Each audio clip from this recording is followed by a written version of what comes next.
Hey guys, welcome back. Wanted to talk today about a concept that I think a lot of people are running into that they may not fully understand. The concept of entryism. You've probably heard this word tossed around with regards to the spaces that you enjoy being in that have suddenly been changed by people who you thought cared about the space that you were in, but it turns out that they had other plans. So let's get into the topic really quick. What is entryism? Well, entryism is essentially the act of entering a space under the guise of fitting in with the people in that space, the people who built that space, the people who love that space, but you have the intention of taking it over. And the reason for this is because it is part of a broader hegemony that you feel the need to make a counter hegemony to rebel against it. So you might be, if you are a feminist activist, for example, and these are usually activists that do this, you might look at a space that is occupied by men. Like a boys' club. Well, we'll use the Boy Scouts of America as an example. And you might be a feminist woman or a girl that's been sort of like conditioned into feminist thinking. And the idea is that you would say, well, why do men have that space to themselves? I think I'm going to go in there and change it because I don't like the idea of it. It reinforces patriarchy or whatever the case may be.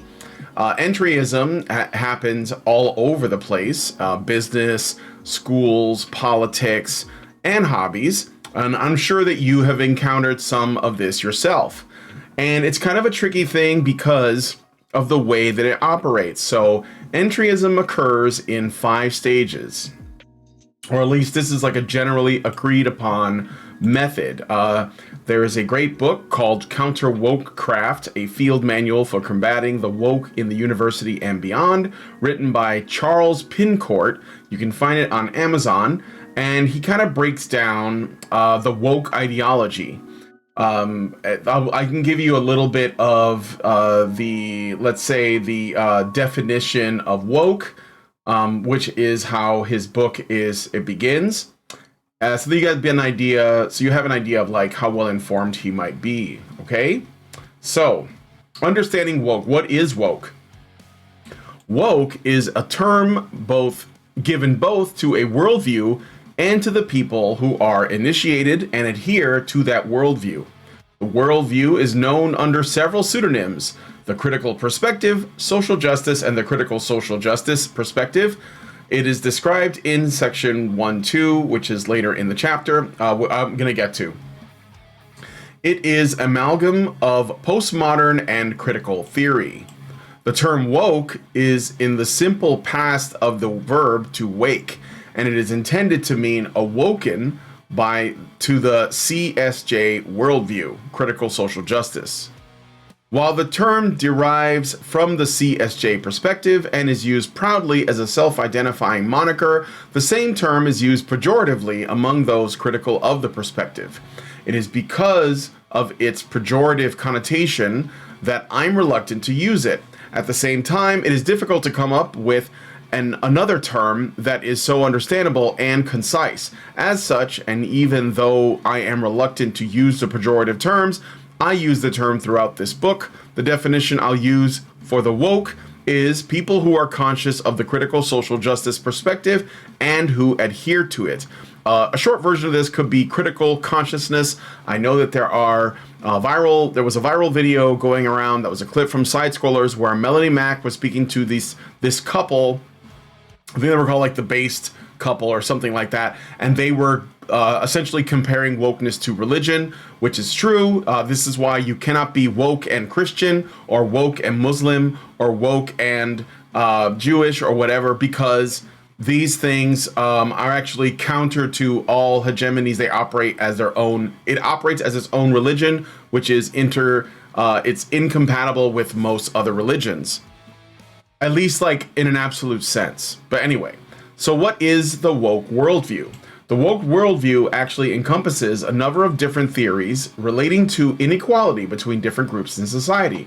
As such, the term includes critical race theory, queer theory, post-colonial theory, and fat studies, just to name a few of the main ones. The key differences between the various approaches to critical social justice really has to do with which group the theories concentrate on. Critical race theory, for example, emphasizes blacks. Queer theory emphasizes non-cisgendered people. Post-colonial theory emphasizes colonized or previously colonized peoples, etc. The critical social justice literature is enormous. The vast majority of that literature is very technical, so even that general books, best of 1991, general books on the topic are very dense and difficult to access for an uninitiated reader. Moreover, most work that is written on the topic is written by people within academia adhering to this perspective, which makes it difficult to have an objective understanding of it because it's all written in a postmodern frame. There have been a few recent attempts to describe the critical social justice perspective from outside of the perspective, but within academia, and from outside of this perspective and outside academia.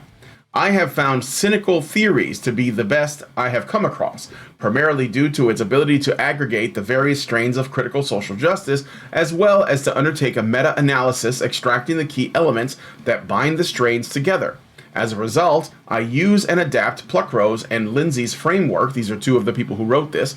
Pluckrose was a woman that I had on my show before, and I had the pleasure of interviewing some years ago. And Lindsay refers to James Lindsay, who is part of the grievance studies professors that, along with Helen Pluckrose and Peter Boghossian. So this was to understand the woke worldview. So what is the woke perspective? Ultimately, there are three main principles that bind the many different flavors of woke together. One, the knowledge principle. The political principle is number two, and third, the subject principle. The first two principles were coined by Pluckrose and Lindsay in Cynical Theories. I have coined the third. This is the author Pincourt. There are a few important elements to the knowledge principle. The first is that while reality itself is not denied or questioned, it is considered impossible for us to know its true nature. The reason it's impossible for us to know about reality's true nature is that any knowledge we think we have is actually only socially constructed, defined through language by the culture in which we live. So that's just like a general idea of what wokeness is. It is effectively critical consciousness for the purposes of shattering what it perceives as hegemonic constructs that are socially constructed. Okay? I know it sounds like a lot of gobbledygook because it is. But mainly it is a grasp at power by using words. And I know that sounds weird, but these people literally believe in magic, that essentially meaning that they can speak words into existence and use those words to alter reality, which is what like spells are. The word spells is essentially a play on words itself. And that's important to note because these people often have double meanings for everything they say, which starts another conversation that I'm not going to do a video on today, but I will do in the future, which is essentially understanding the meanings of words and how important it is for you to be very, very precise about the words you use, and you force them to define the words they use, and you don't use any of their made up words. Like they have words and terms that they try to bring into being by speaking and using that to essentially control your mind, control your thoughts. And it does have this effect because people start using a word and it becomes normalized, and then everyone starts thinking that this made up word is real. Now you could argue that most words are made up, I understand that, but that's not necessarily the nature of language itself. These things normally come out of nature and necessity, not forced. Okay, so there's a difference between the naturally occurring language and its evolution and this kind of forced critical consciousness oriented woke language. Okay, so anyway, so what is entryism? Again, these people use this language to enter a space, and they come as a Trojan horse to join into this space, but they have no intention of being a friend to the space. So there are 5 steps to entryism till it's complete. Step 1, they demand access. This one is easy. Oops, wait, why did it do that? I'm sorry. They demand access. Which means that they just want in the space. Now, this is the one where people will normally get in right off the bat. They will essentially find themselves, like if, especially, let's say, for example, we'll talk about the geek space, okay? So when I was growing up, I used to play Dungeons and Dragons a lot. And this was when I was a teenager and a young adult, okay? And I noticed, because I've been to a couple of conventions and stuff, that D&D girls didn't really like it. It was not a socially acceptable hobby at the time. It was frowned on. And this is like setting aside the Satanic Panic, which really wasn't that big of a deal, even though a lot of people like to bring it up. It wasn't really a big deal, but it was a kind of socially frowned upon hobby. So because of this, the truth is that girls didn't like it because it wasn't necessarily good for their image, so they didn't really want to be around it, and essentially everything that was the domain of nerds was seen as socially low.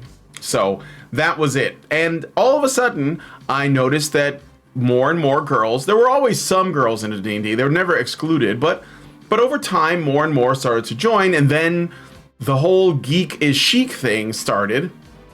This is around the 2000s, and all of a sudden you had all of these women entering these spaces. And that was fine, because of course gamers would like to play with women, because these gamers are men, and men generally like women, so why wouldn't they let them in? But the problem with that is that you start letting people in without any wisdom or discernment about what their intentions are, and some of them, not all, some of them will come in and they will insist that the space be made to accommodate them, which is the 3rd step, which is the demand for accommodation. So what they typically do is they come into this space and they say, I like it here, but there are some things that I would like changed.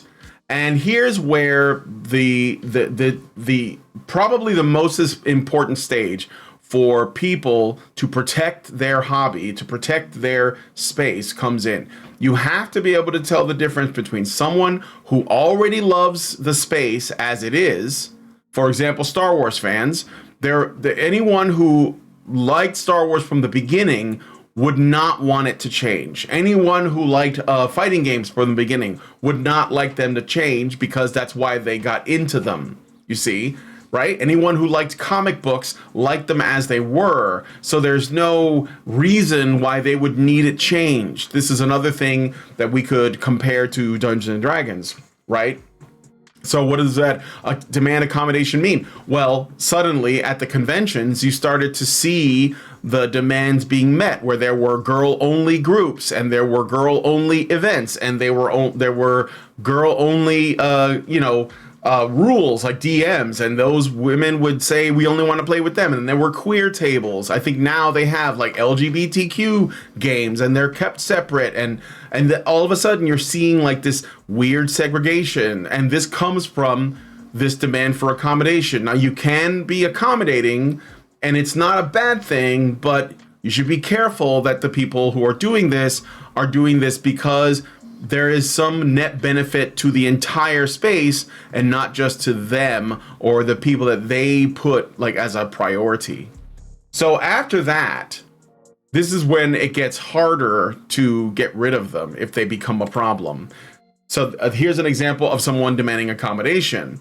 So Anita Sarkeesian made videos about video games, and she would, what was her topics? Her topics were all, this trope, and that trope. They're all sexist, they're all racist, they're all, promoting capitalism, whatever it is, the grief is. And she would complain or criticize all of these things, while simultaneously trying to convince us that she actually loves gaming, and she's always been a gamer, of course, which is not true, and that's already been proven to be the case.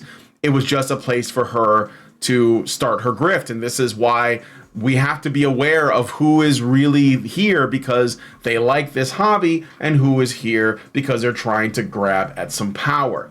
So step 3, they start demanding positions of power within the space, or they want a seat at the table. They want to be involved with decisions that affect the space.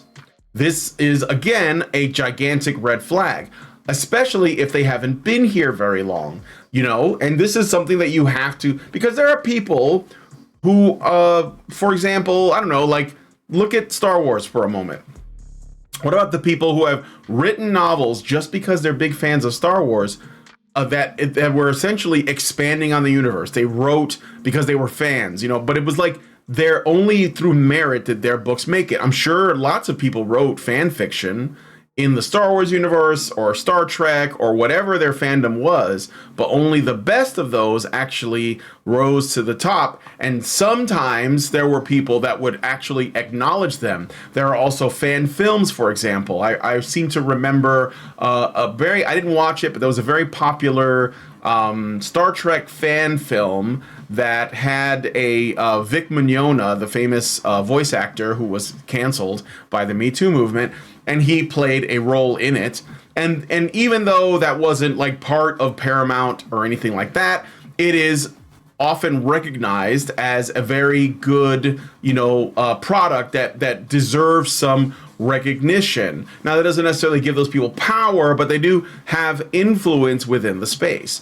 Or people who created, let's say, they host their own conventions, or maybe they write, their own like settings or game systems for D&D when the third edition was out, and there was like a kind of, it was like this open source thing that anyone could use the system to build their own little sub brand off of. And you got stuff like Mutants and Masterminds, and you got StarCraft, and was it StarCraft? No, not StarCraft. I'm sorry. Spycraft is what it was called, I think. And a couple of other ones, those are all like worthy things that people earn. And it means that because it shows your devotion or your commitment to the space, or maybe you're just like, you could also just say you're an employee at a company and you've been there for 20 years. And so you have like, your opinion is valued because you bring value to that company. This is kind of like people who cut through that, and they use their identity, or they use their kind of woke politics to try and get a seat at the table. They will say, well, why aren't there any women in positions of power here? Why aren't there any black people in positions of power here, right? And they use that to get in there. And this is kind of what DEI does, which has been rebranded since, I think, to Jedi at one point, and now it's Bridge, but it's the same crap. I mean, it's the same shit sandwich. It's just got a different, like, the first one was in between two slices of white bread, and now it's basically in a pita bread. It doesn't matter. It's the same thing. So, this is where you should probably have become very adamant by step 2, but step 3 is when it's absolutely crucial. And this is where you get things like human resources departments and unions start getting involved, because they're going to want to influence you, and they will bring policies with them, and they will be lobbying, and they will be applying pressure to get power at, either in your organization or your group or your space, whatever it takes. But this is kind of where the human resources monster lives. I noticed that human resources is where a lot of these wokies often come in, and they also end up being the ones that like bring on more people that have this ideology. So you have that with human resources and unions and advocacy groups. That's often where this happens. Step 4, obviously, is the next logical step. They demand control over the space. They want to, they don't want just a seat at the table. They want to run the table. Now, if you're at the point where they're pushing to run the table, it might be too late. It might be too late, because they have likely, as in step 3, brought on a bunch of their friends and spread their message throughout the space, and they've infected other people with the same woke mind virus, which is absolutely how that works. Because it goes back to what I was saying at the beginning. you manipulate language in small ways. You have like, you start using words in a flexible way. Hey, we just want representation. We just want equality. We just want. And it all sounds really nice and flowery. So who can say no to that? Especially people who are kind of maybe like nerdy types that are introverted, and therefore they're kind of welcoming and they're just happy to have more people that could be friends. That's exactly how they do it, and it's extremely manipulative. And then once they have control, then people will get pushed out and they become tyrants.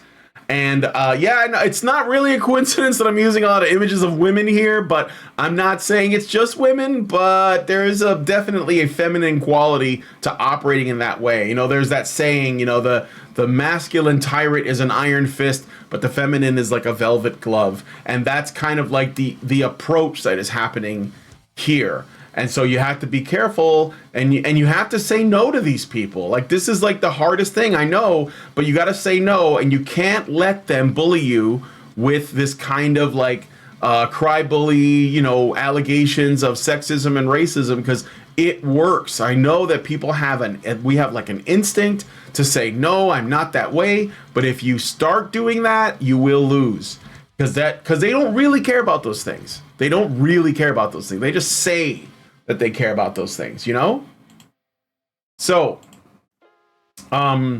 what's next? Step 5, use the space to push their hegemony out. The hegemony being basically you. Like, the people who built the space, they get pushed out, and then they take over completely. That's the goal, because they don't care if it results in the destruction of what you love. They don't care what happens to the actual like company or group or hobby or space or industry that they're infecting. They will say that they do, but they don't actually care. A lot of them have this idea that if it all burns down, which they're okay with, then what will likely happen in their mind, and I know because I've talked to some before, and they've literally said this, that something new will rise from the ashes like the phoenix. It's a very feminine way of seeing it. I don't know what it is with girls and phoenixes, but they love them, and that's really what they believe. That is literally what they believe. They believe that they will control the space, they will push everyone out, and maybe it'll all burn down, but it will become their space, and such it will be the age of the the woman. So I want you all to be on the lookout for that. Let's close this out. So I want to ask y'all, how far down do you think we are in the gaming hobby? How far do you think it's gone in film and television and animation and localization and tabletop gaming and miniatures gaming, and all of these cultural institutions? Like, how far along are we? What step are we at? I think with gaming we are somewhere between steps 3 and 4, and that is like, demanding accommodation or demanding a seat at the table. Demanding a seat at the table or controlling the table. That's where it is. They're either, I think that depending on the company. So there was a talk about Arrowhead Studios and how they have a community manager who's got pronouns in her bio and the whole 9 yards, and that is cause for concern. But that doesn't necessarily mean the whole company is infected. But that is where it starts. It starts with human resources and community management and this kind of thing. Like, Kim Belair got into the games industry through the same means. She went in as a community like organizer or something, and now she's like running her own consulting firm. So like, what has to happen, I'm sorry, but like, guys and gals, if you are in the industry and you do not want this to happen, you must grow a spine, and you must get these people out, and you must learn their language games. You have to learn that their ideology dictates their actions, that pointing out the flaws in their logic, or if they're being hypocrites or whatever, none of that matters. The only thing that matters to them is the revolution. They don't care about hypocrisy. They don't care about money. Mostly they just care about power, because they use it as a means to make change, and the change is the goal. All right. So anyway, thanks so much for taking the time to watch this video. Let me know what you think. And also, I guess, like I said, tell me, do you have any of these issues where you work? Do you have any of these issues in your classroom if you are a student? And how far along do you think it is? What step are we at? And what can we do to stop it? Thanks so much for coming on. I hope I can get to 500 subs very soon. I will create a Discord server. And thanks for everything. Long live Vivian.